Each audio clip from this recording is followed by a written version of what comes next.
क्यों बे? अपनी बीवी बच्चों के चेहरे देखकर तंग हो गया क्या, जो मेरे हाथों स्वर्गवासी होना चाहता है? एहसास ने अपने सामने खड़े 5 आदमियों से कहा, जो कि गुंडे थे। हाँ हाँ, तू स्वर्गवासी करेगी मुझे? कल की आई छोकली, तू मुन्ना भाई को उसके इलाके में उसके ही सामने खड़ी होकर धमकी दे रही है। उन्हीं में से सबसे आगे खड़े गुंडे ने रफ्तार आवाज में कहा, पर उसका सारा रौब उसके तोतलेपन से हवा हो गया। एहसास ताली पीट कर हंसते हुए, हाँ हाँ, अबे साले, तुझे इनका बॉस किसने बनाया बे? बसंत इलाके का सबसे बड़ा गुंडा मुन्ना भाई तोतला। हाँ हाँ, मुझे तो सोच के हंसी आ रही है। यार मुन्ना, सॉरी, मुझे पहले पता होता तो मैं तेरे लिए बच्चों वाले दूध की बोतल भी ले आती। यह सुनकर मुन्ना का और उसके चेले चपाटों का पारा हाई हो गया। यह सुनकर मुन्ना बड़ा घोटा, ए तू रुक जा, वरना मैं मम्मी को बुला लाऊंगा। हाय ले मेला बच्चा, एहसास ने उसकी तरह बोलकर उसका मजाक उड़ाते हुए कहा। अबे साले मुन्ना, तू ना अभी पैदा भी नहीं हुआ है। जाकर अपनी माँ की गोद में छिप जा, वरना जो तुम लोगों ने मुंह ना खोला तो आज तुम सबकी ऐसी हालत होगी कि तुम्हारे छोटे छोटे मुन्ना मुनिया भी तुम्हें पहचानने से इनकार कर देंगे। यह सुनकर मुन्ना का और उसके चेले चपाटों का तो पारा हाई हो जाता है। मुन्ना का एक आदमी भड़कते हुए आगे आकर हमारे इलाके में खड़े होकर हमारे बॉस का मजाक उड़ा रही है, हमें ही धमकी दे रही है। साली, तुझे खोदकर जमीन में कब्र में गाड़ दूंगा, तुझे पता भी नहीं चलेगा। तेरी तो, अबे कंजर, खोदेगा तू, पर गाड़ूंगी मैं तुझे। एहसास ने उसकी बात का जवाब उसी के अंदाज में भड़कते हुए दिया। वो आदमी फिर से चिल्लाते हुए, अबे साली, तुझे वास्तव दादा का पता क्यों चाहिए? क्या काम है? क्या करना है तुझे? तेरा काम सिर्फ उसका पता बताना है। मुझे क्या करना चाहिए, क्यों करना चाहिए, क्या करना है, यह जानना तेरा काम नहीं है। तेरा काम सिर्फ भौंकना है, तू वही कर। चल अब भौंक। एहसास की ये बात सुनकर उसे गुस्सा आ गया। वो एहसास पर हाथ उठाता कि तभी एहसास ने हवा की तरह अपनी लात घुमाई और उसके प्राइवेट पार्ट पर इतनी जोर से लात मारी कि उसके मुंह से एक भयानक दर्द भरी चीख निकल गई। एहसास उसके सीने पर अपना पैर मारकर उसे जमीन पर गिराते हुए कहा, ना कि तेरी खोदी कब्र में तुझे दफना ना दिया तो मेरा नाम एहसास राठौर नहीं। मुझसे 10 फीट की दूरी पर रहकर बात कर, वरना कुछ करने या किसी और से बात करने लायक नहीं रहेगा। एहसास का एक्शन और उसके चेहरे के सख्त भाव देखकर एक पल के लिए सारे हैरान हो गए। एहसास चुटकी बजाते हुए, अबे कुत्तों, एक अकेली मैं तेरे इलाके में आकर तेरे ही पंटरों के सामने तुझे ही धमका रही हूँ, तो सोच ये कल की आई छोकरी क्या चीज होगी। तू सोच भी नहीं सकता, उससे कहीं ज्यादा खतरनाक हूँ मैं। एहसास की बात सुनते ही जैसे उन सब में आग लग गई हो। वो सब एक साथ गुस्से में एहसास के करीब बढ़े। एहसास अकेली और वो 5, ऊपर से सब एक साथ उसकी तरफ वार करने बढ़े। पर शायद ये उनकी जिंदगी की सबसे बड़ी हार साबित होने वाली थी। मुन्ना भाई, उसको थप्पड़ मारते हुए, मैं तुझे जान से मार दूंगा। एहसास उसका हाथ पकड़कर उसे घुमाते हुए, आले बाबू, मैं छोटे बच्चों पर हाथ नहीं उठाती। एहसास के हाथ की पकड़ से मुन्ना की चीख निकल गई। इधर बाकी के गुंडे चारों तरफ से घेर कर उस पर हमला करने लगे, पर उनसे पहले ही बिजली की फुर्ती से एहसास ने अपना जूड़ा खोल दिया।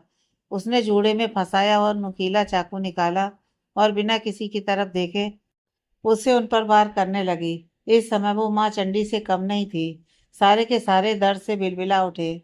किसी के हाथ पर, किसी के पीठ पर, किसी के पेट पर और किसी के पैर पर वो चाकू अपना निशान छोड़ रहा था। वो चाकू किसी इंजेक्शन की तरह सबको चुभे जा रहा था। ना उन सबका चिल्लाना बंद हो रहा था और ना एहसास के हाथ रुक रहे थे। इस बीच जब भी मुन्ना एहसास की तरफ आने लगता, एहसास उसे बच्चा बोलकर फिर से धकेल देती। ये सिलसिला काफी देर तक चलता रहा। अली मेरी माँ, खोल दे, बस कल मल जाएंगे हम। आखिरकार थककर मुन्ना एहसास के पैरों में गिरकर सबकी जान की भीख मांगने लगता है। अब तक बाकी सब भी बेहाल होकर बिखर चुके थे। एहसास ने फिर से बिजली की फुर्ती से अपने बाल समेटे और उनका बड़ा सा जूड़ा बनाकर वो चाकू मुन्ना के कुर्ते से साफ करके उसे अपने बालों में घुसा दिया। वो चाकू चाकू कम, उसका जूड़ा बिन ज्यादा था। खुद को ऐसे लोगों से बचाने के लिए ही वो इसका इस्तेमाल करती थी। एहसास झुककर मुन्ना से, अले मेला मुन्ना, तू एहसास को अभी जानता नहीं है। घायल शेर देखा है कभी? बोल, देखा है? मुन्ना उसके साथ ही एक साथ, नहीं देखा है। माता, नहीं देखा है। मुझे देख, मैं एहसास राठौर, वही घायल शेर हूँ। पता है, घायल शेर के साथ खेल नहीं खेलते हैं। ये इतना खतरनाक होता है कि एक पल में वो तेरी जिंदगी से तेरी सांसें चुरा सकता है। तू कब मर जाएगा तुझे पता भी नहीं चलेगा। समझा? मुन्ना घबराकर, समझ गया। अब आपको जो पूछना है पूछो, मैं बताता हूँ सब कुछ। एहसास थोड़ा सीरियस होकर, अनुभव राठौर के साथ 10 दिसंबर को क्या हुआ था? वास्तव से उनका क्या लेना देना था? और ये वास्तव कौन है, क्या है, कहाँ मिलेगा और कब? एहसास ने सवालों की झड़ी लगा दी थी। वही मुन्ना एहसास के मुंह से अनुभव राठौर का नाम सुनकर चौंक गया था, पर वो एहसास से कुछ पूछ नहीं पा रहा था। पर उसके एक साथी ने बड़ी मुश्किल से डरते डरते अपना थूक खटक कर कहा, अनुभव राठौर यानी AR को कैसे जानती हो? उससे क्या संबंध है तुम्हारा? एहसास उसे तिरछी नजरों से घूर कर, जिंदगी है वो मेरी, बाकी तुझे इससे ज्यादा कुछ जानने की जरूरत नहीं है। अब जल्दी मुंह खोल, वरना। उसकी बात पूरी होने से पहले ही उसने उसे रोकते हुए, नहीं नहीं, अपना बाल मत खोलना माता, आप ऐसे बहुत अच्छी लगती हैं। मैं बताता हूँ सब कुछ। इसके बाद मुन्ना और उसके आदमी एहसास को सब बताने लगते हैं। जैसे जैसे एहसास उनकी बात सुन रही थी, उसका चेहरा और सख्त होता जा रहा था। काफी देर बाद, माता, हमें बस इतना ही पता था, बाकी 10 दिसंबर को रात में वहाँ क्या क्या हुआ था हम कुछ नहीं जानते। सच में? एहसास अपनी गॉगल पहनते हुए, ठीक है, मैंने एम्बुलेंस को फोन कर दिया है, जाओ जाकर सबका इलाज करवा लो, पेमेंट मैं कर चुकी हूँ। यह कहकर वो तेजी से वहां से निकल गई। वहां मुन्ना के आदमियों में से एक आदमी मुन्ना के पास आकर उसके कंधे पर हाथ रखकर, यार बॉस, ये कैसी लड़की है, खुद ही मारती है और खुद ही इलाज भी करवाती है। मुन्ना, हाँ यार, पता नहीं कौन थी भला थी। हाँ बॉस, वैसे एक चीज और है, उसने सही कहा, हमारे बॉस आप लगते नहीं हो। हमारी बॉस इसकी तरह कोई खतरनाक, धांसू और बिंदास होनी चाहिए। उसकी बात सुनकर मुन्ना उसके हाथ और उसे घूर कर, साला नमक हराम, हट यहाँ से, जाना फिर उसी के पास। वो आदमी घबराते हुए, नहीं नहीं बॉस, वो जूड़ा खोलकर मारती है, मेरे लिए आप ही ठीक हो। मुन्ना उसे एक थप्पड़ मारते हुए, चल उठा मुझे, हाय, माल माल कर कमल तोल दी है मेरी। ASS कंपनी, नहीं मिस्टर हक, मैं ये काम नहीं कर सकती। आप इसके अलावा मुझे कोई भी दूसरा काम दे सकते हैं। एहसास ने लगभग चिल्लाते हुए कहा, तो ठीक है, फिर आप जा सकती हैं, मेरे पास आपके लिए कोई और काम नहीं है। अधिकार ने भी गुस्से से कहा, देखिए मिस एहसास, आपको इनकी पर्सनल सेक्रेटरी बनने में क्या प्रॉब्लम है? क्या आपको इनसे डर लगता है? बसल के इस सवाल से एहसास उसे घूरते हुए, क्या आपको मुझे देखकर ऐसा लगता है कि मैं किसी से डरती हूँ, और वो भी मिस्टर हक से, जिन्हें वार्ड के अलावा कुछ और आता ही नहीं है? उनसे मैं डरूंगी? अरे वो डरते होंगे मुझसे, पूछो उनसे। जहां बसल मुंह छिपाकर मुस्कुराने लगता है, वहीं अधिकार अपने टेबल पर हाथ मारकर, माइंड योर लैंग्वेज मिस एहसास, आप इस वक्त मेरे ही ऑफिस में खड़ी मुझसे बात कर रही हैं। यह आपका घर नहीं है जहां आपकी मर्जी चलेगी। जॉब करनी है तो करिए, वरना यहाँ से चली जाइए। मेरा एक एक सेकंड आपसे कहीं ज़्यादा इम्पोर्टेंट है, समझिए आप। बसल के लिए यह नया नहीं था, पर एहसास ने पहली बार अधिकार का यह गुस्सा देखा था। अभी बसल के साथ साथ एहसास भी थोड़ा डर गई थी। वैसे वो किसी से जल्दी डरती तो नहीं थी, पर यहाँ एहसास अपना एहसास राठौर वाला स्टाइल दिखा नहीं सकती थी। आप ऐसे चिल्लाकर बात मत करिए मुझसे, मुझे भी गुस्सा आ सकता है, एहसास ने कहा, अधिकार बसल की तरफ देखकर। वो, ये सुनते ही बसल अपनी जान छुड़ाकर वहां से चला गया। इधर अधिकार एहसास की तरफ बढ़ते हुए, आपको किसी से डर नहीं लगता? नहीं? क्यों? क्यों क्या? बस नहीं लगता। अब अधिकार जितना एहसास की तरफ बढ़ रहा था, एहसास अपने कदम उतने ही पीछे बढ़ा रही थी। अधिकार आगे बढ़ते हुए, पर आपको तो बहुत पसीना आ रहा है।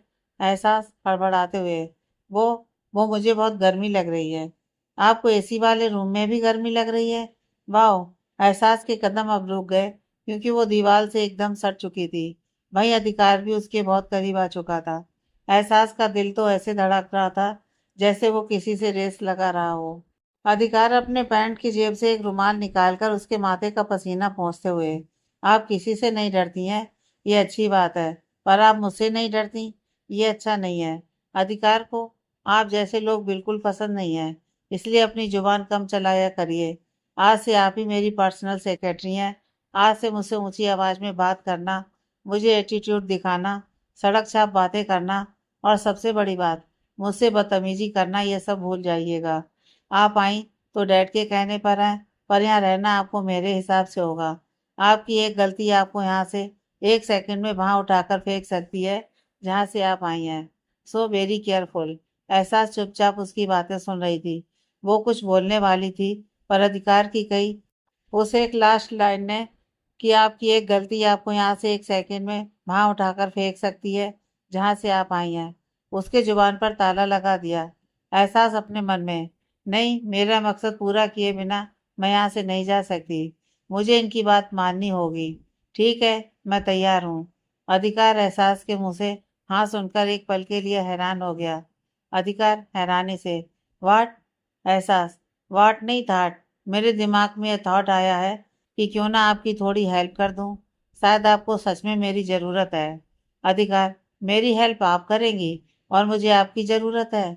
Like seriously? एहसास, हाँ, तभी तो आप मुझे यह पोस्ट ज़बरदस्ती दे रहे हैं। अधिकार अपने चेयर पर बैठते हुए, लगता है आपको मिसअंडरस्टैंडिंग कुछ ज़्यादा ही होती है। एहसास उसकी तरफ देखकर, हाँ, जैसे आपको लेकर हुई थी कि आप थोड़े अच्छे हैं। अभी मैंने आपको जो समझाया है शायद आपको समझ में नहीं आया। लगता है और अच्छे से समझाना होगा। अधिकार ने अपने दांत पीसते हुए कहा, मुझे अपना टाइम वेस्ट करने का कोई शौक नहीं है। आप मुझे मेरा काम बता दीजिए सिर्फ। एहसास ने अधिकार से मुंह फेरते हुए कहा। अधिकार को एहसास पर बहुत गुस्सा आ रहा था, पर वो कुछ कहना नहीं चाहता था। उसने भी गुस्से में, ये सब जाकर बसर से पूछो, मेरे पास इतना फालतू टाइम नहीं है। Now you go. एहसास उसे घूरते हुए मन में, अगर मुझे इस जॉब की जरूरत ना होती तो मैं अभी आपके होश ठिकाने लगा देती।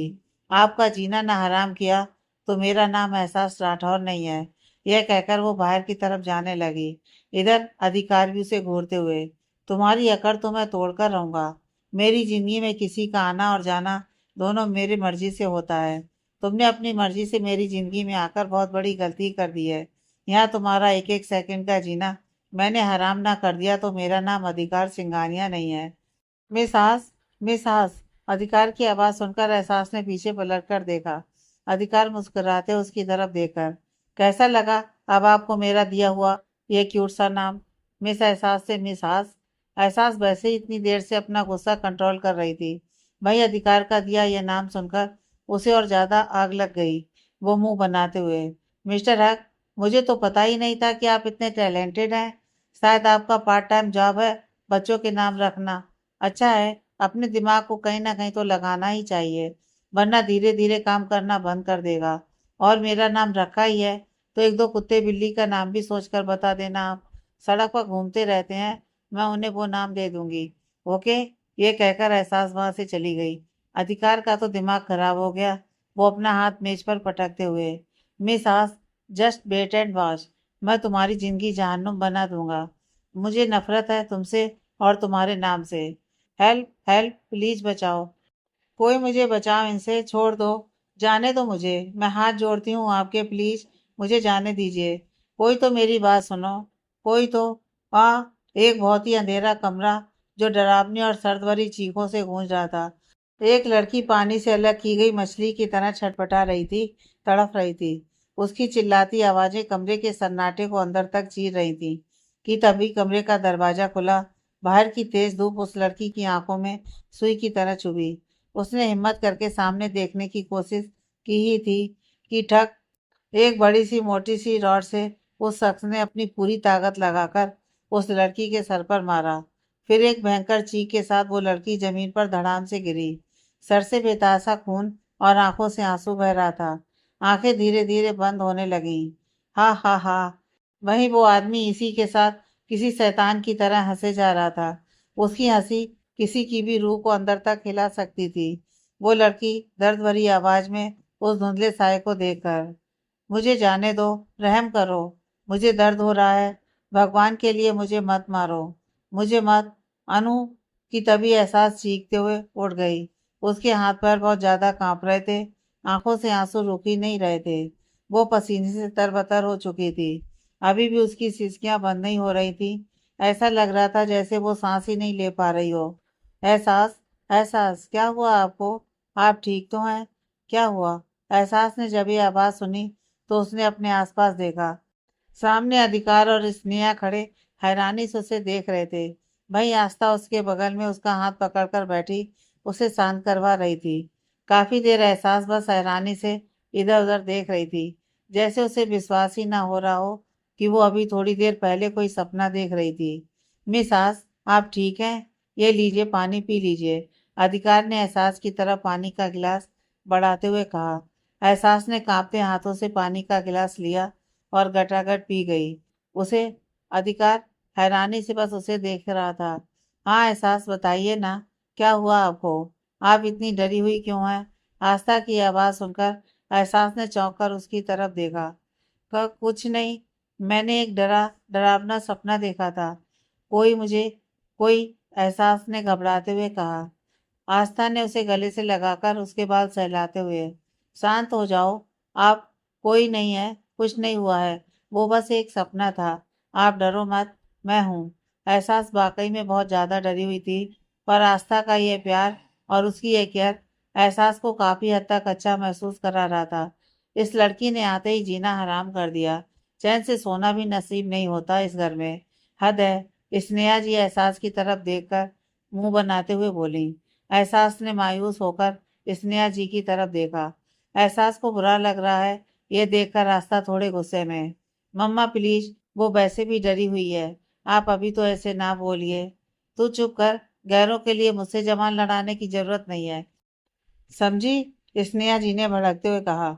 लेट नाइट किटी पार्टी करते हुए लोगों की नींद खराब नहीं होती है, आज ही सबकी नींद खराब हुई है। अधिकार ने स्नेहा को ताना मारते हुए कहा। स्नेहा जी के तो तन बदन में आग लग गई। वो बहुत कुछ कहना चाहती थी, पर आस्था के सामने कुछ बोलना ठीक नहीं, इसलिए वो वहां से पैर पटकते हुए बाहर चली जाती हैं। बाहर जाकर वो कमरे की तरफ देखकर, तूने आज मेरी नींद हराम की है और इस सपोले ने तेरी तरफ से मुझे ताना मारा। कल तेरी नींद मैंने हराम ना की तो कहना। ये कहकर वो अपने कमरे की तरफ चली गई, एहसास बहुत उदास होकर। आई एम सो सॉरी, मैंने सबकी नींद खराब कर दी। मैंने जानबूझकर, आस्था उसे बीच में ही टोकते हुए। नहीं नहीं प्लीज, ऐसा मत बोलिए, मम्मा तो बस ऐसे ही बोलती रहती हैं, आप उनकी बात पर ध्यान मत दीजिए। एहसास ने हाँ में से हिला दिया। अधिकार ने एहसास की तरफ देखकर, आप अभी ठीक हैं? हाँ मैं ठीक हूँ, अब आप सब सो जाइए, एहसास ने बहुत धीरे से कहा। आस्था ने एहसास के कंधे पर हाथ रखकर कहा, अगर आपको डर लग रहा है तो मैं आपके पास रुक जाती हूँ। डर का नाम सुनकर एहसास थोड़ा सीरियस होकर, मुझे डर नहीं लगता, मैं किसी से नहीं डरती। डर नहीं लगता मुझे, मैं डरती नहीं। ये कहते हुए भी एहसास के चेहरे का डर साफ झलक रहा था। आस्था उसे देखकर, मेरा ये मतलब नहीं था, मुझे सोना है, ये कहकर एहसास जल्दी से खुद को ब्लैंकेट से कवर करके सो गई। इधर अधिकार और आस्था उसके इस बिहेवियर से थोड़ा हैरान होकर एक दूसरे का चेहरा देखने लगे। एहसास से कुछ कहना बेकार था, इसलिए आस्था कमरे की लाइट ऑफ करके अधिकार के साथ कमरे से बाहर निकल जाती है। इधर उनके जाते ही एहसास झटके से ब्लैंकेट फेंकते हुए भागकर कमरे की लाइट ऑन कर देती है। फिर दरवाजा बंद करते हुए वहीं जमीन पर बैठ जाती है, वो रोते बिलखते चीखते हुए। क्यों, क्यों यह अंधेरा मुझे चैन से जीने नहीं देता? क्यों उन काली रातों की हकीकत मुझे ख्वाबों में भी चैन से जीने नहीं देती? क्यों वो तकलीफ बार बार मुझे अंदर तक झंझोड़ देती है? क्यों खत्म नहीं होता वो दर्द, उसका बिछड़ना, वो यादें, क्यों मुझे अंदर तक खोखला करती हैं? एहसास ऊपर की तरफ देखकर, क्यों कर रहे हो तुम मेरे साथ ऐसा? क्यों मुझे बार बार उसकी उस दर्द की याद दिलाते हो? नफरत होती है मुझे उससे, तुमसे और अपने आप से। अनु, मुझे तुम्हारी ज़रूरत है, प्लीज मेरे पास आ जाओ, मुझे बहुत डर लग रहा है। अनु बचा लो मुझे उन यादों से। अनु, अनु, हर वक्त हंसी मजाक करने वाली, लड़ने वाली एहसास अभी किसी छोटे बच्चे की तरह बिलख रही थी। कोई दर्द था जो उसकी रूह तक को नोच रहा था। काफी देर तक वो ऐसे ही रोती तड़पती रही। इधर बेड पर लेटा अधिकार एकटक ऊपर की तरफ देख रहा था। मिस सास ने कहा कि वो सपना देख रही थी, पर मिस सास जैसी लड़की सिर्फ सपने से डर नहीं सकती। हकीकत की कुछ डरावनी यादें ही इंसान को सुकून से जीने नहीं देती। वो यादें ख्वाबों में भी हमें डराने चली आती हैं। जैसे मुझे मेरी वो यादें अंदर ही अंदर तोड़ती हैं, क्यों होती हैं ये यादें? मैं सब कुछ भूल क्यों नहीं जाता? ये कहकर अधिकार भी अपनी कुछ पुरानी दर्द भरी यादों में खो जाता है। उसकी आंखों के कोने से आंसू की कुछ बूंदें उसके तकिए को भिगोने लगी। SS company. एहसास, क्या आप आज रात सोई नहीं थी क्या? बसल ने एहसास की सूजी हुई आंखें देखकर अंदाजा लगाते हुए कहा। एहसास को रात का वो ख्वाब याद आ गया, पर वो अपने चेहरे के भाव देखकर, नहीं, वो कल मैं हॉरर मूवी देख रही थी, बस वही। तभी पीछे से एक आवाज आती है। हाय एहसास जी, आप रात में भूत वाली मूवी देखती हैं? आपको डर नहीं लगता? बसल और एहसास आवाज की तरफ देखते हैं तो सामने एक क्यूट सी छोटे हाइट की लड़की खड़ी हाथों में बर्गर लिए खा रही थी और आंखें फाड़े एहसास को भी देख रही थी। विधि तुम? बसल के मुंह से निकला। अरे आप चुप करिए बसल जी। तो आप बताओ ना, आप रात में भूत वाली मूवी देखते हो, आपको डर नहीं लगता? विधि ने बसल को पूरी तरह इग्नोर करते हुए कहा। बसल का मुंह बन गया। वही एहसास मुस्कुराते हुए, नहीं मुझे डर नहीं लगता। वैसे आप कौन है? विधि किसी छोटे बच्चे की तरह बसल को साइड करते हुए एहसास के कंधे पर अपना हाथ रखकर, वो मैं ना विधि अग्नोत्री हूँ, इस कंपनी की सबसे बेस्ट एम्प्लॉई। यहाँ सबको कोई भी प्रॉब्लम हो, आप सीधे मेरे पास आना, ओके? वैसे मुझे ना बर्गर खाना बहुत पसंद है। आपको पता है मेरा बस चले तो मैं तो इसी से शादी भी कर लूँ। वो क्या है ना, इस दुनिया से अच्छा ना ये बर्गर है। कम से कम धोखा तो नहीं देता। और मजे की बात यह है कि मेरा इससे कभी ब्रेकअप भी नहीं होगी। मैं मेरा बर्गर हमारी छोटी सी फैमिली मतलब बेस्ट है ना। पहले मुझे पिज़्ज़ा पसंद था, पर जब से वो ऑफिस के बगल एक रेस्टोरेंट है ना, वहाँ का बर्गर खाया मैंने, oh my God, it's amazing. मतलब मुझे मोहब्बत हो गई है बर्गर से। आपको भी पसंद है ना बर्गर? अरे पसंद ही होगा, यह भी कोई पूछने की बात है। वो बॉस आप यहाँ? एहसास ने बीच में ही चिल्लाते हुए कहा। विधि ने पलट कर देखा तो वहां कोई नहीं था। वो तुरंत अपने सीने पर हाथ रखकर कुर्सी पर बैठ गई। क्या जी, आपने तो मेरा हार्ट अटैक करवा दिया था। अभी तो मेरा एक भी बॉयफ्रेंड नहीं बना है। उसे ऐसे देखकर आसपास की बाकी सब एम्प्लॉय बसल के साथ हंसने लगे। एहसास तो हैरानी से विधि को देख रही थी। एहसास बसल के कान के पास जाकर धीरे से, कोई इतना कैसे बोल सकता है यार? ऐसा लग रहा था जैसे मैंने रेडियो ऑन किया था और उस पर बर्गर एक प्रेम कथा आ रही थी।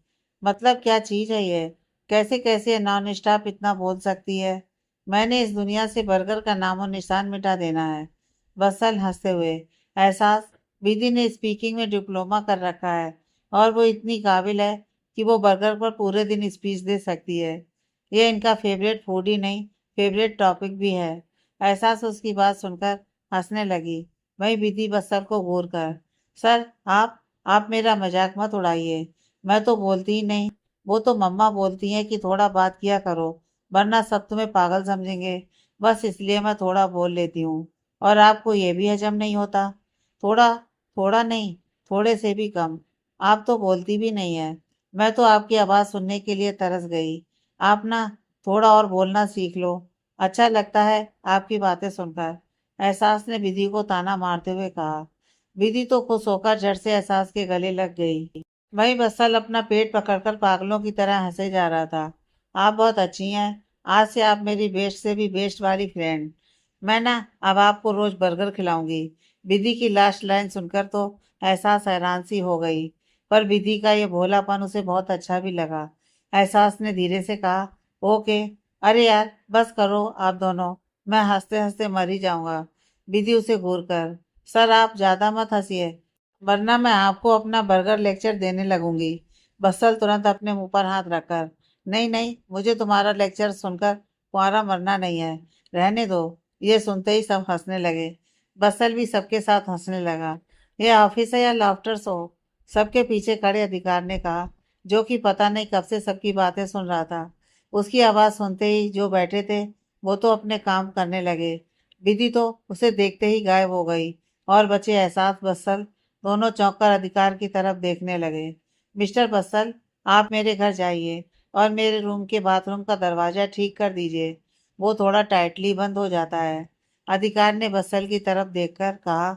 बस्सल उसकी बात सुनकर हैरानी से घबराते हुए, बॉस, मैं बाथरूम का दरवाजा ठीक कैसे कर सकता हूँ? वो, अगर ऑफिस में काम के टाइम आप इतने फ्री हैं कि सबके साथ बैठकर हंसी मजाक कर सकते हैं, तो आप मेरा यह काम क्यों नहीं कर सकते? आपके पास तो टाइम ही टाइम होगा, है ना? अधिकार ने घूरते हुए कहा।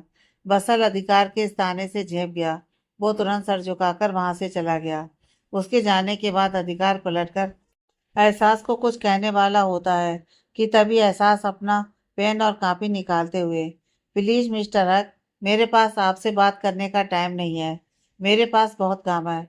जिसे देखो टाइम पास करने चला आता है। मैं जा रही, आप भी जाकर अपना काम कीजिए। यह कहकर एहसास उसकी बात सुने बिना ही वहां से चली जाती है। अधिकार उसे घूरते हुए, डिस्कास्टिंग, कितनी अजीब और बदतमीज लड़की है ये। आई हेट सी। ये कहकर वो भी अपने केबिन में चला जाता है। Meeting room. किसी भी प्लानिंग से पहले हमें उस जगह की सारी गुड एंड बैड थिंग्स पता होनी चाहिए। जैसे किसी भी डील के सक्सेसफुल होने के लिए हमारा उस डील से रिलेटेड सब कुछ ज़रूरी है, वैसे ये भी है। अब किसी को कोई डाउट है या कमेंट है तो वो बोल सकता है। ये कहकर अधिकार अपनी कंपनी के पार्टनर्स की तरफ देखने लगा, पर वो सब तो कहीं और ही देख रहे थे। अधिकार ने उनकी नज़रों का पीछा करते हुए देखा तो वो सब उसके बगल में खड़ी एहसास की तरफ देख रहे थे। एहसास हाथों में पेन और कॉपी लिए, आंखों में गॉगल लगाए हुए वो सर लटकाकर खड़ी थी। वो देखने में कुछ अजीब ही लग रही थी। अधिकार अपने दांत पीसते हुए धीरे से उसके कान के पास जाकर, miss Haas, what the hell are you doing? ये आप कैसे खड़ी हैं? और मीटिंग में आप गॉगल पहनकर आई हैं? Like seriously? अधिकार की आवाज़ सुनकर भी एहसास ने कुछ रिएक्ट नहीं किया। इधर उसके सारे पार्टनर्स फुसफुसा रहे थे, हंस रहे थे। अधिकार का गुस्सा बढ़ता ही जा रहा था। उसने झटके से एहसास के गॉगल निकाल लिए कि तभी एहसास गिरने लगी, पर वो गिरती इससे पहले अधिकार ने उसे अपनी बाहों में संभाल लिया। एहसास की आंखें बंद थीं, जैसे वो सो रही हो। अधिकार उसे ऐसे देखकर थोड़ा हैरान हुआ। फिर उसने उसी हालत में कहा, मेरी सेक्रेटरी की तबीयत शायद ठीक नहीं है। हम मीटिंग लंच के बाद कंटिन्यू करेंगे। अधिकार के ये कहते ही धीरे धीरे सब चले गए। एहसास भी अधिकार की बाहों में झूल रही थी। एहसास की बड़ी बड़ी पलकों से बंद उसकी आंखें, उसके गुलाबी होंठ और चेहरे पर बिखरे कुछ बाल उसे बहुत दिलकश बना रहे थे। सादगी में बहुत सुंदरता है, यह एहसास को देखकर साबित किया जा सकता था। आज पहली बार अधिकार ने एहसास को अपने इतने करीब से देखा था। पता नहीं क्यों, पर अधिकार की हार्ट बीट कुछ ज़्यादा ही फास्ट हो गई थी, जो वो भी महसूस कर रहा था। कि तभी अधिकार को एहसास हुआ कि वो उसे कुछ ज़्यादा ही महसूस करने की कोशिश कर रहा है। उसने तुरंत अपना सर झटका और एहसास को अपनी कुर्सी पर बिठा दिया। वो उसके गाल थपथपाते हुए, मिस हास उठिए, मिस हास। एहसास अभी भी सो ही रही थी। अधिकार उसे जगाने के लिए चिल्लाने वाला था कि तभी उसे कल रात की बात याद आ गई। उसने सोचा कि शायद सपने की वजह से एहसास सो नहीं पाई हो। अधिकार ने फिर एहसास को जगाने की कोशिश नहीं की। वो उस कमरे से बाहर चला गया। अपने केबिन में बैठा अधिकार अभी काफी परेशान था। वो खुद से ही बड़बड़ाते हुए, मुझे क्या फर्क पड़ता है कि वो सोई हो या ना हो? मैं क्यों नहीं चिल्लाया उस पर? अधिकार अपने केबिन में परेशान सा चक्कर लगाते हुए, मेरा दिल इतनी तेज क्यों धड़क रहा था? ऐसा पहले तो कभी नहीं हुआ। और मैं ये सब सोच क्यों रहा हूँ? मुझे एहसास से नफरत है। मैं क्यों उसके बारे में सोच रहा हूँ? अधिकार, तू कुछ मत सोच, सिर्फ काम पर ध्यान दे। मत सोच किसी के बारे में। अधिकार बड़बड़ाते हुए अपनी कुछ फाइलें उलटने पलटने लगा। बस क्या हुआ? किसके बारे में नहीं सोचना? बसल ने केबिन में आते हुए कहा। अधिकार उसे देखकर थोड़ा चौंक गया, फिर भी चेहरे पर गुस्से के भाव लाकर, तुम तुम नॉक करके नहीं आ सकते? और तुम्हारे पास कोई काम नहीं है क्या? बसल मुंह बनाते हुए, तू कड़वे करेले की तरह कड़वी बातें ही क्यों करता है? मैं तेरा दोस्त हूँ, थोड़ा इज्जत किया कर मेरी। अधिकार उसे घूरते हुए, जितनी देता हूँ तू वो भी डिजर्व नहीं करता, समझा? और लड़कियों के साथ खड़े होकर मस्ती मजाक करने के अलावा तेरे पास कोई काम नहीं है क्या? बसल उसकी बात सुनकर चहकते हुए, यार वो मैं तो एहसास से बात कर रहा था। वो है ही इतनी अच्छी, और उसकी बातें पूछो ही मत। मैं तो उसके लॉजिक सुनकर ही हंसते हंसते पागल हो जाता हूँ। पागल ही किसी और पागल का लॉजिक समझकर ऐसे हंसते हुए पागल हो जाते हैं। अधिकार ने बसल को ताना मारते हुए कहा। बसल का तो मुंह ही बन गया। वो वहां से जाते हुए, सही कहती है एहसास कि तू कड़वा करेला ऊपर से नीम चढ़ा है। मुझे तुमसे बात ही नहीं करनी है। अधिकार का तो पारा हाई हो गया, पर बसल पर नहीं, एहसास पर। उसने तुरंत गुस्से में किसी को कॉल किया और बात करके फोन साइड में रख दिया। अधिकार दरवाजे की तरफ घूरते हुए, मिस सास, आज मैंने इस कड़वे करेले नीम चढ़े का कड़वापन आपकी जिंदगी में ना घोला तो मेरा नाम अधिकार सिंघानिया नहीं है। तभी बाहर से, मिस्टर हक, मैं अंदर आ सकती हूँ? आइए, अधिकार ने कहा। एहसास अंदर आकर, आपने मुझे बुलाया? एहसास ने अंदर आकर पूछा। अधिकार अपनी फाइल्स में ही नजरें गड़ाए हुए, ये सामने जितनी भी कॉन्ट्रैक्ट की फाइल रखी है उनमें करेक्शन करना है तुम्हें। एहसास ने टेबल पर देखा तो लगभग 50 फाइलों का पूरा एक बंडल रखा हुआ था। एहसास ने फाइलें उठाई और जाने लगी। सिर्फ 2 घंटे हैं तुम्हारे पास। 2 घंटे के बाद मुझे ये सारी फाइल्स अपनी टेबल पर चाहिए। अधिकार की यह बात सुनकर एहसास के कदम वहीं रुक गए। एहसास ने पलटकर अधिकार की तरफ देखकर, मिस्टर हक, यह तो बहुत ज्यादा टाइम हो गया। आपको पता है ना, मैं 2 मिनट के अंदर 20 फाइल चेक करके दे सकती हूँ आपको, वो भी विदाउट मिस्टेक के। हूं ना मैं बिल्कुल एक कंप्यूटर जैसी? अधिकार तो उसकी बात सुनकर चौंक गया था। इतनी जल्दी तो वो भी फाइल चेक नहीं कर सकता था। वो हैरानी से, मिस आस, आप सच में 2 मिनट में? हाँ हाँ, मैं रोबोट हूँ ना। मैं तो रोबोट फिल्म की चिट्ठी हूँ जो अपनी आंखों के सामने फाइल घुमाकर उसके अंदर का सब पढ़ लेती हूँ। अरे 2 घंटे क्यों दिए, 2 सेकंड दिया होता, क्या पता मैं कोई बर्ड रिकॉर्ड बना देती। ये 2 घंटे में आप भी नहीं चेक कर सकते, जो बड़े हीरो बनकर बिग बॉस की तरह मुझे 2 घंटे का टास्क दे दिया। एहसास ने एक सांस में सब कुछ बोल दिया। एहसास का गुस्सा देखकर अधिकार को समझ आया कि वो थोड़ी देर पहले उसको ताना मार रही थी। अधिकार भी भड़कते हुए, आपको ये बात समझ में नहीं आ रही है शायद कि आप मेरे ऑफिस में खड़े होकर मुझसे यानी कि अपने बॉस से बदतमीजी कर रही हैं। अभी मैंने आपको 2 घंटे दिए थे, पर अब आपके पास सिर्फ 1 घंटा है। अभी 9 बज रहे हैं। ठीक 10 बजे ये सारी फाइल्स मेरी टेबल पर होनी चाहिए। और हाँ, अगर इसके बाद आपने एक वर्ड और बोला तो आपका टाइम इससे भी कम हो सकता है। नाउ यू मे गो। एहसास को बहुत गुस्सा आया, पर उसका कुछ कहना बेकार था, इसलिए वो गुस्से से केबिन के बाहर चली गई। वो बाहर निकली ही थी कि उसकी किसी से टक्कर हो जाती है। अब ये कंजर देख के चल, एहसास ने बिना सामने की तरफ देखे कहा। ओ सिट, सामने से एक आवाज आई। एहसास ने सर उठाकर देखा तो सामने एक बला की खूबसूरत लड़की, जो कि टक्कर लगने की वजह से गिर गई थी, वो अपने कपड़े सही करते हुए उठ रही थी। उसने एक शॉर्ट रेड टॉप पहन रखा था, high heel, full makeup, dark red lipstick और करली बाल जो उसके कंधे तक ही थे।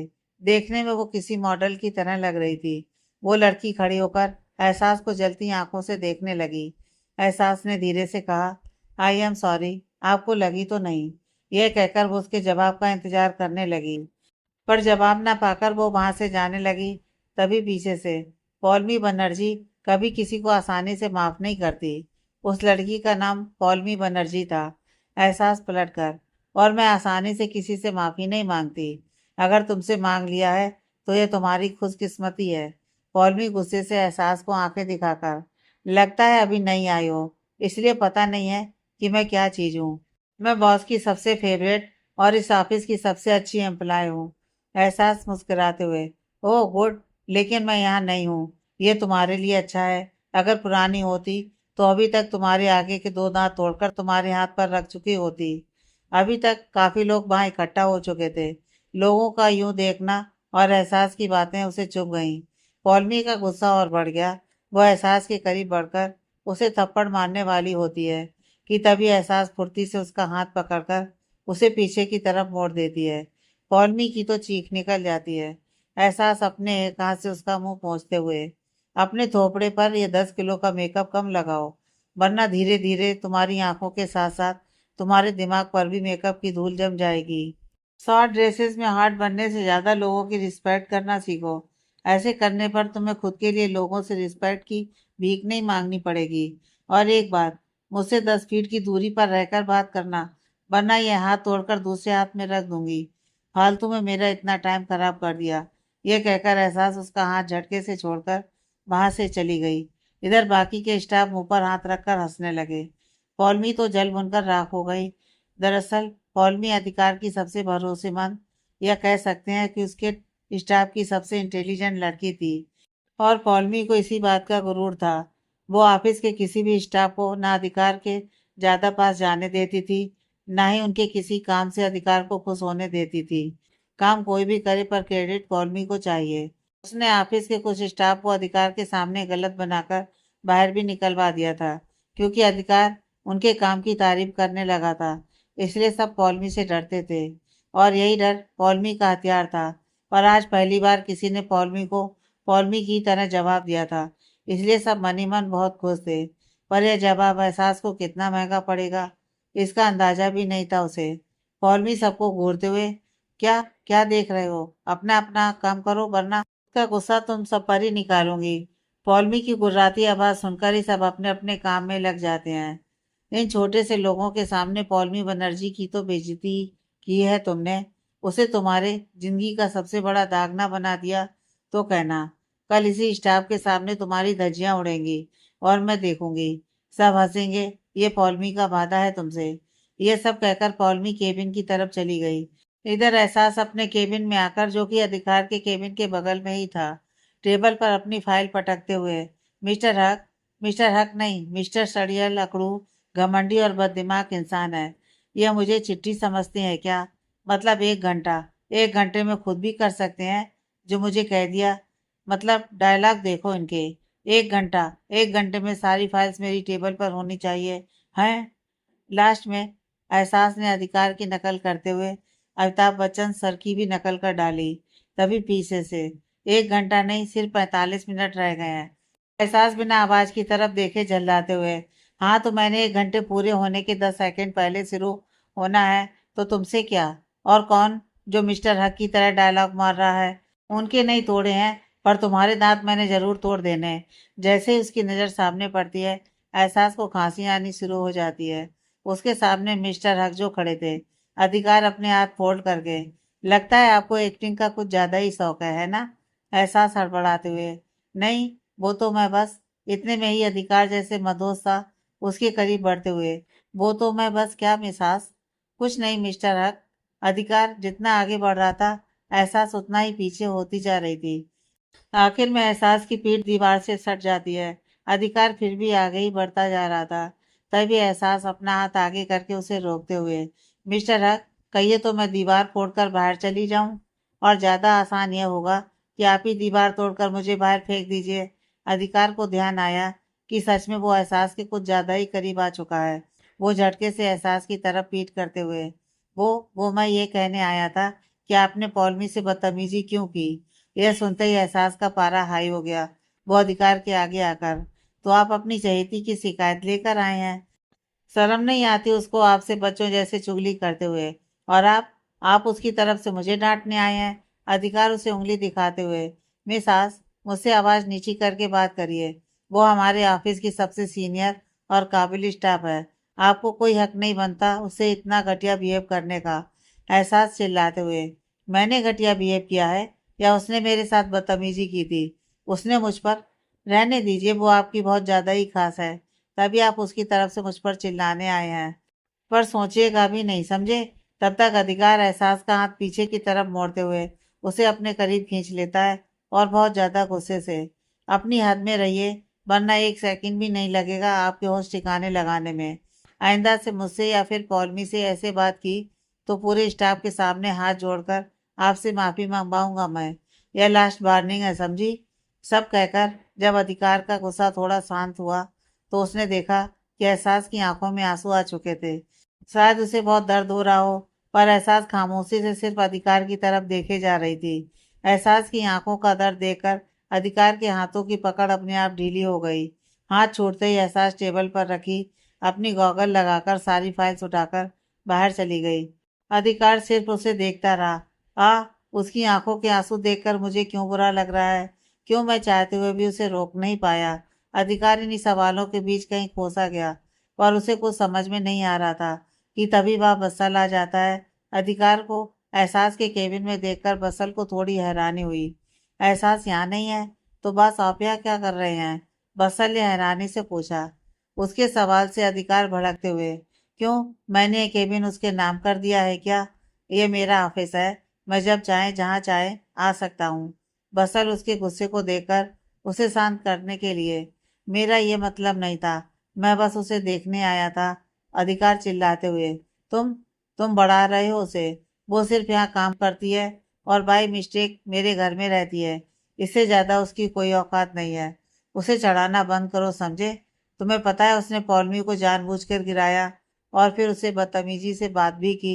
मैं ऐसी हरकतें कभी बर्दाश्त नहीं कर सकता। बसल बीच में ही। पर उसने कुछ नहीं किया था। उसकी तो कोई अधिकार बीच में ही। उसकी तो कोई गलती ही नहीं होगी। कुछ ज्यादा ही खास हो गई है वो तुम्हारी। बसल, अगर तुमने मुझसे उसकी तरफ से कुछ भी बोला तो मैं तुमसे वैसे ही बात करूंगा जैसे अभी उससे की थी। तो तुम्हारे लिए यही बेटर होगा कि तुम चुप रहो। बसल कुछ बोलने वाला होता है, पर तब तक अधिकार अपनी बात कहकर बसल की बात सुने बिना वहां से चला जाता है। बसल उसे जाते हुए देखकर, ये बॉस को क्या हो गया है? वो इतना अजीब बिहेव क्यों कर रहे हैं? मेरी कोई बात भी नहीं सुनी। ये कहकर वो अपना सिर झटक देता है। इधर एहसास वहां से सीधा घर चली आई थी। वो अपने कमरे की तरफ जा रही थी कि तभी पीछे से, ए लड़की सुन, स्नेहा ने पीछे से उसे बुलाते हुए कहा। एहसास रुककर पलटी और स्नेहा जी के पास आकर खड़ी हो जाती है। जी कहिए, स्नेहा उसे ऊपर से नीचे घूरते हुए। तुझे खाना बनाना आता है? एहसास धीरे से, हाँ आता है। स्नेहा उसे किचन की तरफ इशारा करके, वहाँ एक लिस्ट रखी है, वो सब तुझे अभी बनाना है। मेरी किटी पार्टी की फ्रेंड्स आ रही हैं, सारे नौकर चले गए हैं, तो सोचा तुझे से कह दूं। तू तो है ही। स्नेहा की बात सुनकर एहसास की आंखों में गुस्सा उभर आया। वो कुछ बोलने वाली थी कि तभी कुछ सोचकर, ठीक है मैं बना लूंगी, यह कहकर वो किचन की तरफ जाने लगती है। स्नेहा जी पीछे से ही, खाना 50 लोगों के लिए बनाना है, वो भी 2 घंटे के अंदर। उसके बाद सर्व भी करना है। ऊपर टेरेस पर सारा अरेंजमेंट किया हुआ है। एहसास उनकी बात सुनकर बिना कुछ कहे चली जाती है। इधर उसके जाते ही स्नेहा के होठों पर शैतानी मुस्कुराहट तैर जाती है। एहसास किचन में आकर लिस्ट देखती है तो उसमें लगभग 20 तरह के डिशेस के नाम लिखे थे। एहसास उसे देखकर, ये तकलीफें कुछ भी नहीं है, मैं आपको पाने के लिए मौत का दर्द भी सह सकती हूँ। ये जिल्लत, ये दर्द उस तकलीफ के आगे कुछ भी नहीं है। ये कहते ही एहसास की आंखें नम हो जाती हैं, पर आंसू उसके पलकों की दहलीज से होकर गुजरते उससे पहले ही एहसास ने अपने गॉगल पहन लिए, जो कि अक्सर वो अपनी आंखों की नमी को छिपाने के लिए ही पहनती थी। एहसास ने कुछ ही देर में खाना बनाना स्टार्ट कर दिया। काफी मेहनत के बाद सब कुछ बनकर तैयार था। किटी पार्टी की मेंबर्स भी आ चुकी थी। अब टाइम था खाना ऊपर ले जाकर सर्व करने का। एहसास अकेले सारा खाना ऊपर ले जाकर लाइन से लगा देती है। एहसास का सारा काम खत्म हो चुका था। वो काफी थक भी चुकी थी। एहसास जा ही रही थी कि तभी आस्था सामने आ जाती है। आस्था उसे बहुत थकी हुई देखकर, एहसास क्या हुआ आपको? आप इतनी थकी हुई क्यों लग रही हैं? आपकी तबीयत तो ठीक है? एहसास अपने माथे का पसीना साफ करते हुए, वो मैं खाना बना रही थी बस इसलिए, और कुछ नहीं। एहसास की बात सुनकर रास्ता हैरानी से, ये सब आपने बनाया है? सर्वेंट कहाँ थे? वो स्नेहा आंटी ने कहा कि सब घर जा चुके हैं, तो बस इसलिए उन्होंने मुझसे खाना बनाने को बोला था। मैंने सब बना दिया है। कुछ गड़बड़ होगी तो प्लीज तुम संभाल लेना। मुझे ऑफिस का कुछ इम्पोर्टेंट काम करना है। आस्था अपने मन में, पर मम्मा ने तो मुझसे कहा था कि सर्वेंट सब कुछ देख रहे हैं। उन्होंने मुझे बाहर आने से मना भी किया था। क्या इसलिए उन्होंने मुझे रोका था? आस्था क्या हुआ? कोई प्रॉब्लम है क्या तुम्हें? मुझे काम है, वरना मैं रुक जाती। एहसास ने सोच में पड़ी आस्था को देखकर कहा। आस्था ने कहा, नहीं नहीं, थैंक यू, आपने ये सब किया, और सॉरी कि आपको ये सब अकेले करना पड़ा। मैं देख लूंगी, आप परेशान मत हो। एहसास को आस्था की बातों से थोड़ा रिलैक्स फील हुआ। वो नीचे जाने लगी, तभी आस्था पीछे से, अच्छा सुनिए, आपने सुबह भी कुछ नहीं खाया था, जल्दी चली गई थी। मुझे यकीन है आपने अभी भी कुछ नहीं खाया होगा। आइए पहले खाना खा लीजिए, आपको भूख लगी होगी। आस्था की बात सुनकर एहसास उसे मना नहीं कर पाई, क्योंकि सच में उसे बहुत भूख लगी थी। एहसास अपने पेट पर हाथ रखकर, हाँ बहुत भूख लगी है, भूख से बहुत ज्यादा दर्द भी हो रहा है, ये कहकर वो आस्था के साथ खाना खाने चली गई। इधर बाकी सब भी खाना ही खा रही थी।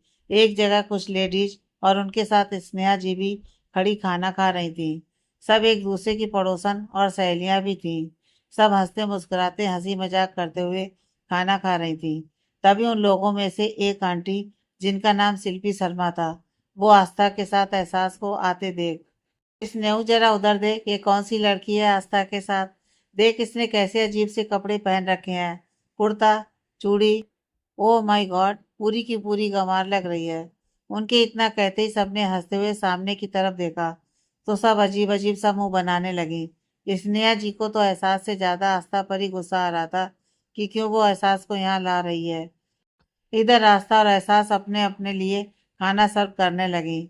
सर्व करके दोनों ने खाना शुरू किया ही था कि एहसास जैसे ही पहला निवाला मुंह में डालने चली कि किसी ने उसके हाथ से प्लेट झटके से उठाकर फेंक दिया। एहसास और रास्ता ने हैरानी से देखा तो सामने वही शिल्पी आंटी खड़ी उसे खा जाने वाली नजरों से देख रही थी। इधर बाकी के गेस्ट भी अब ये तमाशा देखने लगी, क्योंकि उनके मेंबर्स में से शिल्पी एक मेंबर थी जो किसी भी छोटी से छोटी बात को बड़ा सा मुद्दा बनाकर पूरा का पूरा सीन क्रिएट कर सकती थी। कुछ लोग तो एहसास की होने वाली बुरी हालत को सोचकर ही उस पर तरस खाने लगे थे। सब हैरानी से एहसास और शिल्पी जी की तरफ देख रहे थे। एहसास और रास्ता को तो कुछ समझ में नहीं आ रहा था। शिल्पी एहसास को जलती आंखों से घूरते हुए, तेरी इतनी औकात कि तू हम लोगों के बीच खड़ी होकर खाना ठूस रही है, होश में तो है ना? एहसास कुछ कहती इससे पहले ही आस्था बीच में आकर, पर आंटी वो खाना ही तो खा रही है, इसमें गलत क्या कर दिया इन्होंने? आस्था बेटा तुम बीच में मत आओ। ऐसे छोटे लोग ज्यादा भाव पाकर सर पर तांडव करने लगते हैं। इनको जूते की नोक पर रखो, तभी इनकी औकात इन्हें याद रहती है, वरना ऐसे लोग खुद को घर की मालकिन से कम नहीं समझते हैं। शिल्पी आंटी की बात सुनकर जहाँ एहसास का दिमाग खराब हो रहा था, वहीं आस्था हैरानी से, छोटे लोग, औकात, ये क्या कह रही हैं आंटी आप? शिल्पी एहसास की तरफ देखकर चीखते हुए, ये लड़की जो तुम्हारे घर की एक मामूली नौकर है, जिसे तुम हम जैसे इज्जतदार लोगों के बीच लाकर हमारी इंसल्ट कर रही हो? एहसास चौंकते हुए, मैं इस घर की नौकर?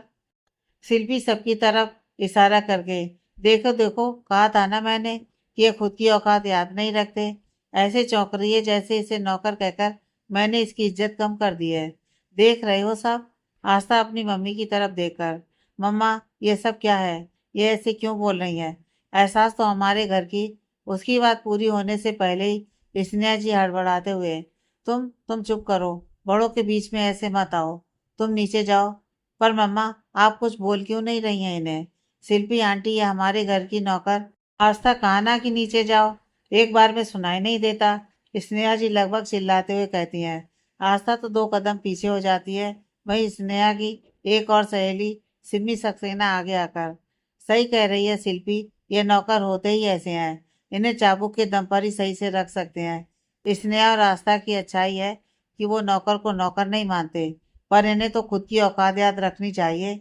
इन्हें तो बस बस करिए। सिमी की बातों के बीच में ही एहसास चिल्ला उठती है। एक पल के लिए तो सिमी और शिल्पी भी सिर उठते हैं। एहसास दोनों को उंगली दिखाते हुए, जुबान संभाल के बात करिए, वरना एक सेकंड भी नहीं लगेगा मुझे ये भूलते कि आप मुझसे उम्र में बड़ी हैं। वैसे आप तो खुद भी भूल चुकी हैं कि आप बड़ी हैं। सोच जो इतनी गिरी हुई है आपकी।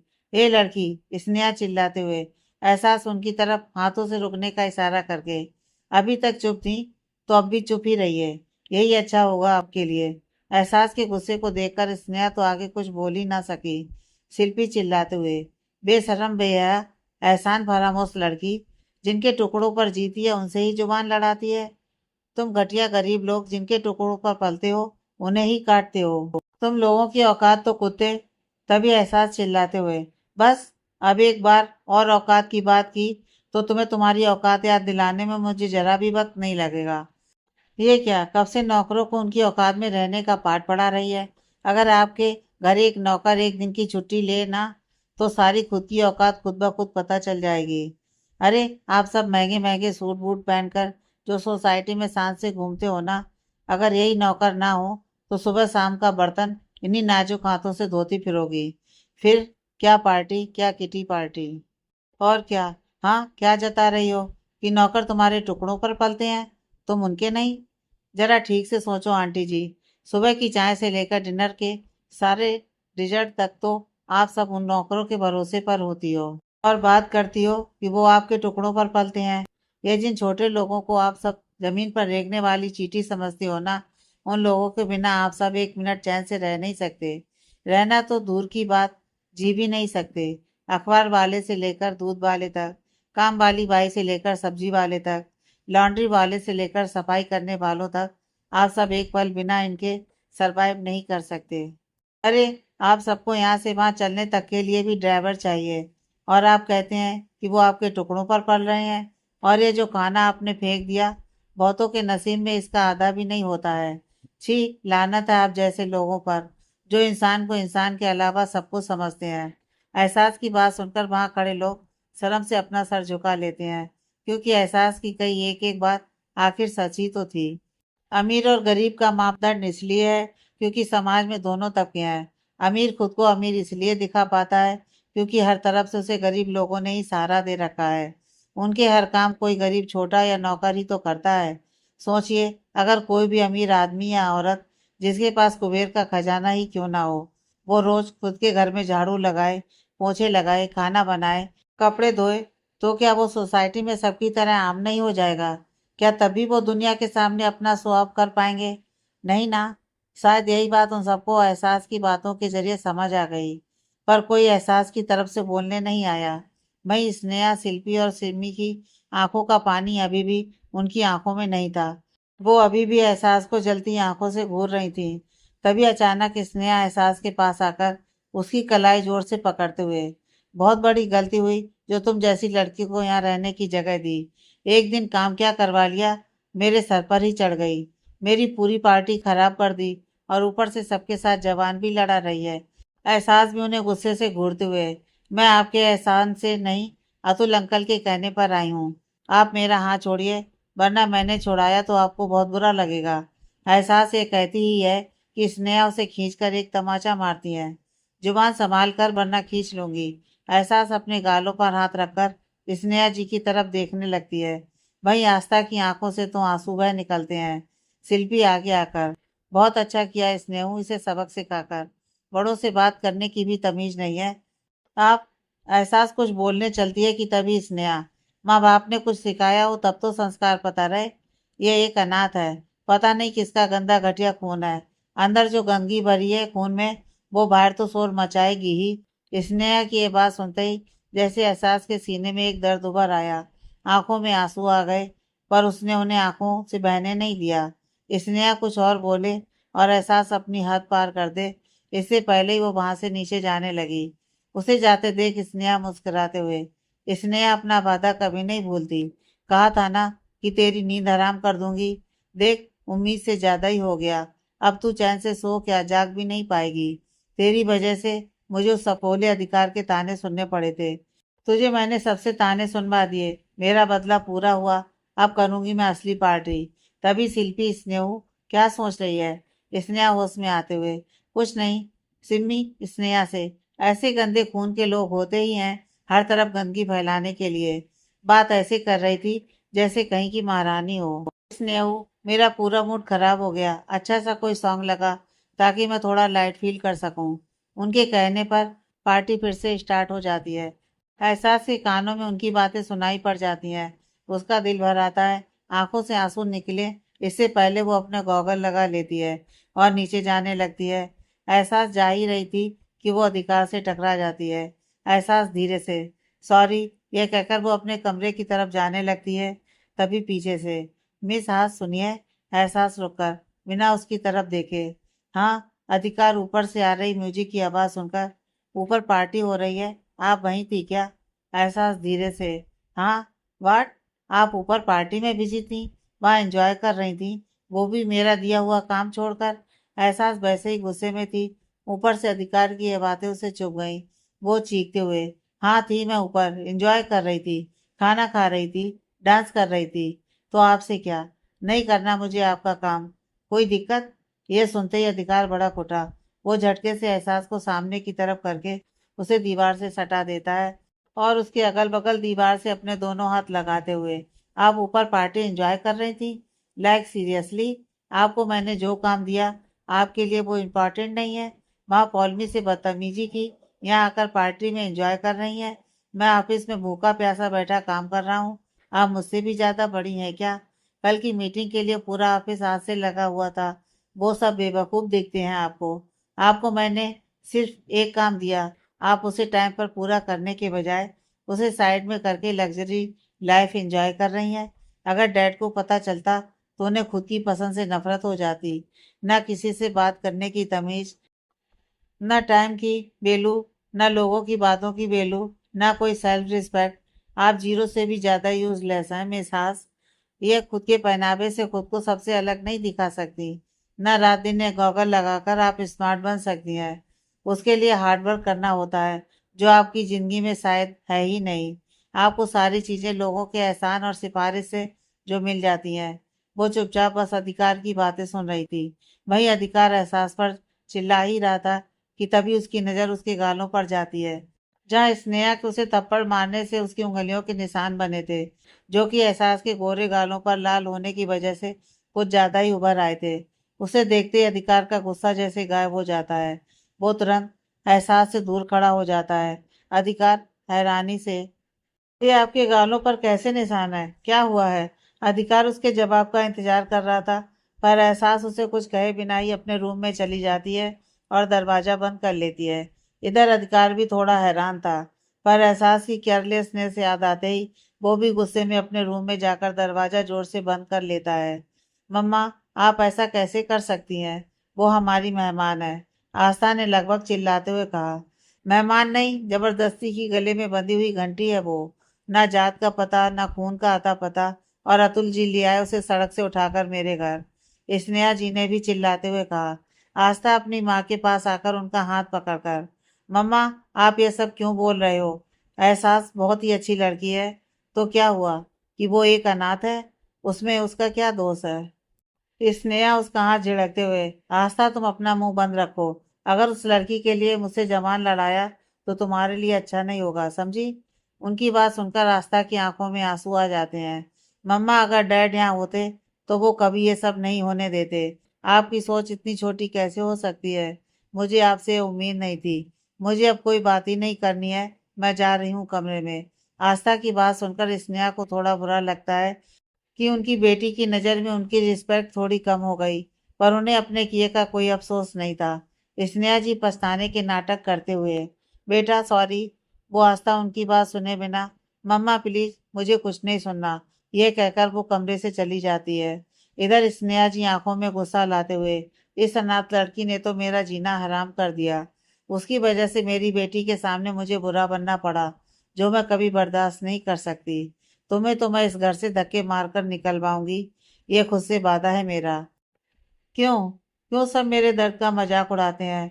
नहीं हूं मैं किसी का गंदा खून, नहीं हूं मैं किसी की गंदगी। मैं सबकी तरह एक इंसान हूँ। क्यों? क्यों सब मुझे दर्द के सिवाय कुछ नहीं देते? कोई मुझसे प्यार नहीं कर सकता, मुझे अपना नहीं मान सकता। क्या मैं इतनी बुरी हूँ? क्या अनाथ होना पाप है? एहसास बास बेसिन के सामने खड़े होकर अपने चेहरे पर पानी की छींटे मारे जा रही थी। रोते रोते वो वहीं जमीन पर बैठ गई, वो भी लगते हुए। कितनी बार इस चश्मे के सहारे मैं लोगों से अपनी आंखों में उभरा दर्द छिपाऊं? कितनी बार मैं खुद को लोगों की नजरों में गिराऊं? कितनी बार बिना गलती के सजा मिलेगी मुझे? सब छीन लिया है तुमने। अब इस एक आने वाले सहारे को भी मुझसे छीनना चाहते हो तुम। एक बार में ही मार क्यों नहीं देते? या रोज रोज मुझे मरते देख मजा आता है तुम्हें? भगवान तो सबके होते हैं, फिर मुझसे ही ये दुश्मनी क्यों? क्यों एक एक पल में मेरे दिल में अपने लिए नफरत और बढ़ाते जा रहे हो? क्यों? ये कहकर एहसास घुटने में सिर छिपाकर बेतासा रोने लगी। आगे की कहानी नेक्स्ट पार्ट में।